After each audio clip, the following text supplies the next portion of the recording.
Le quatrième élément, c'est le travail. Il y a beaucoup d'éléments, je ne pense pas qu'on va tout finir aujourd'hui, mais je pars rapidement. Le quatrième élément, c'est le travail. Ma sœur, j'aimerais d'abord commencer par parler aux sœurs. Mes sœurs, aujourd'hui, les gens sont trop sentimentaux. Moi, j'ai besoin d'un homme élancé, 1,80 m. 1,80 m, ça ne paye pas une maison. Moi, j'ai besoin d'un homme qui a de la poitrine, un homme qui a des tablettes de chocolat. Les tablettes de chocolat, ça n'envoie pas les enfants à l'école.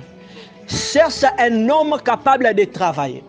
Eliezer est parti se mettre auprès de la rivière, auprès de la source. Et il lui dit, les jeunes filles qui vont descendre à la rivière, je ferai mon choix parmi les jeunes filles qui vont descendre à la rivière. Justement pourquoi? Parce que pour qu'une fille quitte sa maison très tôt le matin, descendre vers la rivière pour puiser de l'eau, ça doit être une fille qui aime le travail. Ça doit être une fille travailleuse, bien aimée dans le Seigneur. On en a aujourd'hui marre des filles qui se lèvent très tôt le matin, ils ont déjà des maquillages. On en a marre des jeunes filles qui se réveillent très tôt le matin, ils appellent déjà les jeunes gens de vernis pour qu'ils puissent mettre des vernis dans ses ongles. Quand est-ce que tu vas laver les habits? Quand est-ce que tu vas faire la vaisselle? Oh, bien aimé dans le Seigneur, on n'en disconvient pas. On peut beau avoir des bonnes, des travailleurs dans la maison, mais il y a des choses que seule la femme peut faire pour son mari, seule la femme peut faire pour ses enfants, seule la femme peut faire pour sa maison, le travail. Faites un choix pour un homme capable de travailler. Faites un choix sur une femme capable de travailler. N'épousez pas une femme qui ne sait pas travailler. N'épousez pas un homme qui ne sait pas travailler. N'épousez pas un homme paresseux, vous souffrirez. Même s'il est beau, tu souffriras. Même s'il est élancé, tu souffriras. Même s'il a des biceps, tu souffriras. La masse ne donne pas l'argent. Je dis bien, la masse ne donne pas l'argent. La beauté ne donne pas l'argent, bien aimé dans le Seigneur. Soyez réalistes. Épousez des hommes courageux. Épousez des hommes capables d'entrer en mouvement pour prendre soin du sien. J'insiste, épousez une femme capable de prendre soin de la maison, capable de travailler. La Bible nous parle de la femme vertueuse. La Bible dit qu'elle ne se repose pas tant que sa maison n'est pas en ordre. Elle se réveille le matin, se couche tard. La Bible nous parle de la femme vertueuse comme une femme capable de travailler. Capable de travailler. Aujourd'hui, tu te réveilles avec ton téléphone, tu t'endors avec ton téléphone, tu es là à chatter et puis tu te dis, j'ai besoin de me marier. Tu vas te marier pour faire souffrir un homme d'autrui dans ta maison. Nos jeunes sœurs d'aujourd'hui, elles ne savent pas travailler. Appelle une jeune sœur d'aujourd'hui, donne-nous de la nourriture, donne-lui de la nourriture pour préparer. Tu auras envie de vomir. Tu auras envie de vomir. Elles sont là au téléphone. Les jeunes gens d'aujourd'hui ne sont là qu'avec des fashions. Épouse un homme capable de travailler. Épouse une femme capable de travailler, capable de prendre soin de toi, de prendre soin des enfants. On ne peut pas à tout moment compter sur des bonnes et des travailleurs. Non, soyons aussi capables de prendre soin de ce que nous sommes et de ce que nous avons. J'envoie directement le dernier élément pour aujourd'hui, la propreté. Parce que je veux mélanger la propreté avec le travail. Justement, pourquoi? Parce qu'une personne qui ne sait pas travailler est facilement malpropre. Une personne qui n'a pas la force, le courage de travailler est forcément une personne malpropre. J'aimerais expliquer. Lorsque Eliezer dit « Je me tiens dans l'eau pour attendre les jeunes filles qui vont descendre », l'élément numéro 1 est que j'ai déjà été au village, vous savez. Et au village, nos mamans quittaient la maison pour aller à la rivière très tôt le matin. Très tôt le matin, elles sont là. Elles lavent les assiettes, propreté. Elles se lavent eux-mêmes, propreté. Elles lavent les habits, propreté. C'est-à-dire, la propreté se mélange aussi avec le travail, du moins dans beaucoup de domaines de la vie. Lorsque Eliezer a préféré se tenir auprès de l'eau, c'est pour s'assurer de faire un choix sur une femme propre, capable de travailler. Donc, elle est également propre, elle est aussi travailleuse. Mes frères et sœurs, c'est triste la réalité que nous sommes en train de voir aujourd'hui. Tu peux aller vérifier dans une famille où il y a des filles, tu vas trouver à 10h, à 11h, à 12h, non, bah, côté douche. Ils sont encore là sans se laver, sans se laver. Nos mamans, surtout ici en Afrique, nos mamans, moi particulièrement, je voyais ma maman à la douche très tôt le matin et à la douche très tard le soir avant de dormir. Mais les jeunes filles d'aujourd'hui, elles se lavent peut-être pas ou une fois par journée. Et puis une telle femme, penses-tu qu'elle sera propre à la maison? Je ne pense pas. Je ne pense pas. La propreté est un élément très très important dans le choix. Nakatia foyer, la propreté est très importante. Bien-aimés dans le Seigneur, il y a des femmes aujourd'hui qui ont perdu le goût de l'intimité de leur foyer à cause du manque de la propreté. Il y a des hommes aujourd'hui qui ont fait perdre à leurs femmes le goût de faire certaines choses dans leur intimité parce qu'il y a manque de propreté. Oh, ok, ton mari n'arrive plus à dormir en te regardant au visage parce que ta bouche sent mauvais. Ta femme n'arrive plus à mettre sa tête sur ta poitrine parce que tes aisselles sous tes épaules, ça sent mauvais. Aujourd'hui, nous avons des jeunes gens très bien habillés, mais mal propres à l'intérieur, sales à l'intérieur. Nous avons des jeunes filles avec des talons, mais sales à l'intérieur, très sales à l'intérieur. L'essentiel pour elles de mettre des parfums, de faire des maquillages, mais elles ne savent même pas bien se laver. Bien aimé dans le Seigneur, la propreté est un élément important, très très important, j'insiste. Mon frère, si je te demandais aujourd'hui que tu nous laisses entrer dans ta chambre, qu'est-ce qu'on va trouver là-bas? Ma soeur, si on te demande aujourd'hui de nous laisser entrer dans ta chambre, qu'est-ce qu'on va trouver là-bas?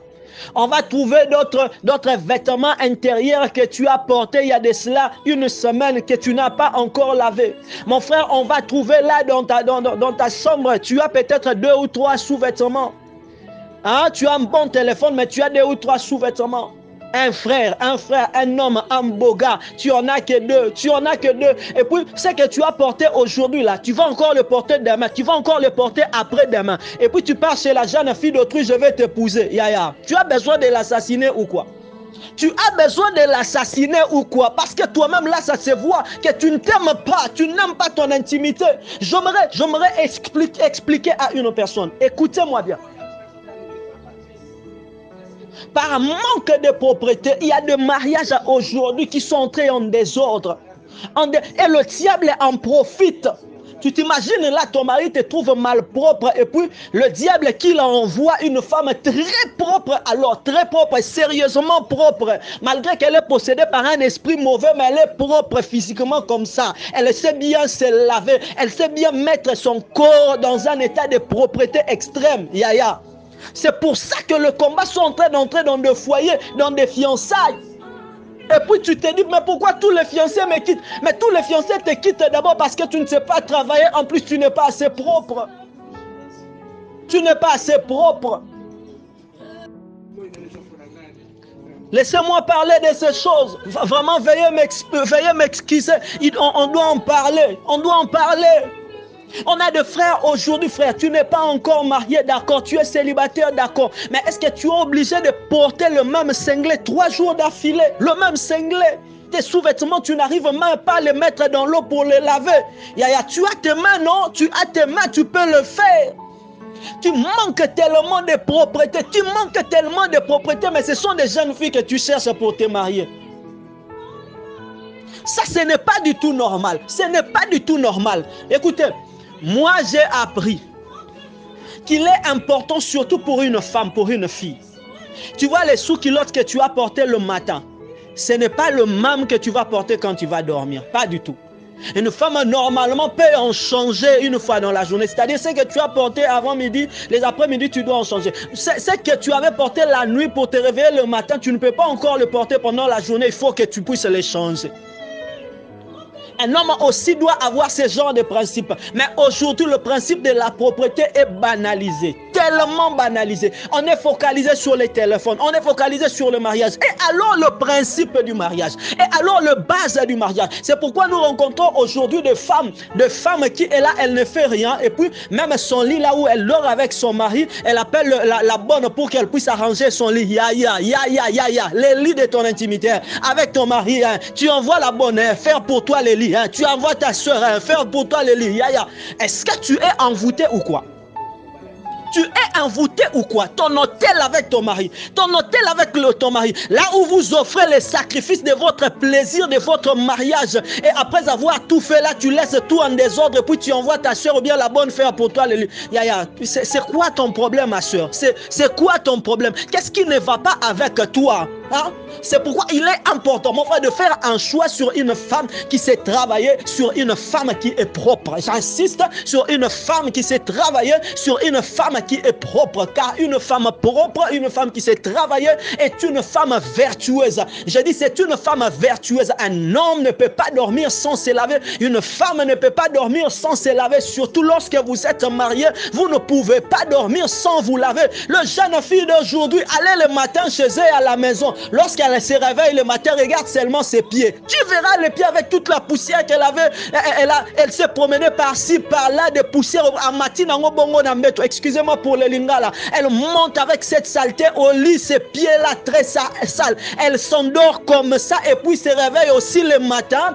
Elle ne part pas à la douche, elle ne brosse pas. Elle commence déjà à causer au téléphone, à causer dehors avec des amis. Une jeune fille pareille, tu le prends, tu le mets dans ta maison, tu l'épouses, votre intimité sera détruite par manque de propriété. L'intimité de l'homme et de la femme exige la propriété et la propriété exige le travail.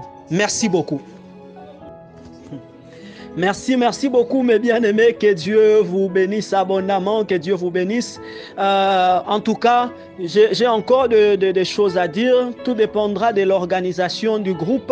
Hein. Les gestionnaires de notre groupe, pardon, les gestionnaires du groupe, vais voir si vous pouvez me donner un autre jour, peut-être la semaine prochaine, je peux continuer ce thème parce qu'il y a des éléments que nous n'avons pas développés. Alors ma soeur, écoutez-moi.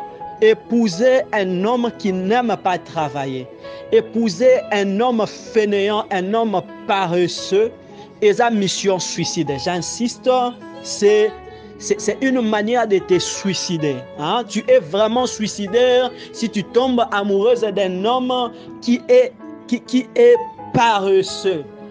Tu vas te suicider parce que finalement, tu auras besoin de le quitter et tu auras besoin de divorcer. Faites très attention avec ça. Merci beaucoup. Que Dieu vous bénisse abondamment. Gloire à Dieu.